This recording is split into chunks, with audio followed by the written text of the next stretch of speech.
Alors, mbote famille réflexion. Naye pona meka ko intervenir moi muke na sujet oyo papa Lumière apesaki concernant prière à notre Père. En fait, nangina loba ba longo la prière ango ba modifier to ba bakisa. Et ça non un impact de mon côté. L'essentiel est que tu yebi ndenge yako sambe. Mais il o moto bo sanate Bible oyo tutangaka ba yela biso ko ya oyela. Ba memela biso ango. On sous-entend que moto ayela biso Bible ayebi Bible na yeko leka biso to tozoye kolango to obiso bato to yambaki yango.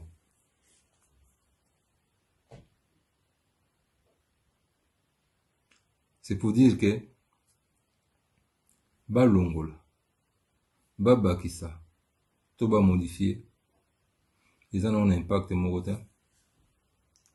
Pour d'abord Bible on taba yela biso ngo to yebite ceux qui avant baya nango ceux qui ba longola kinanu to ba bakisaki to pe ba modifiaki to yebite to monika ba yebiso Bible peut to ndimi on peut to s'accaparer nango.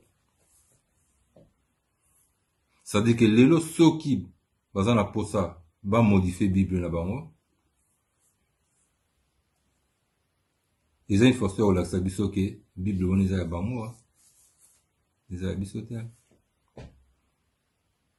Pour biso na ndimi tota mutu moko za idée ya ko modifier bien ko longo bien bakse lo mona ta Bible pour to baloba ke Bible oko baksa te pour longo la te mais bango bakolo nango sikoyo bakomi na boule ba longola ba bakisa to pe ba modifier.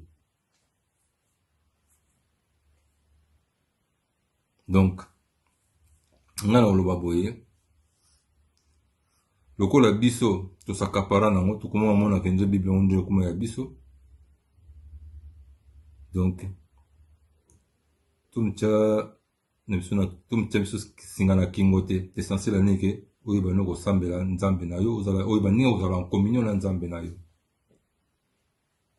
Donc eloko na ko baksande yango wana po Bible ngo biso te to pesa mo mindele to mindele baya ko kuta ngo te pa na biso mais ba on est baya ki nango.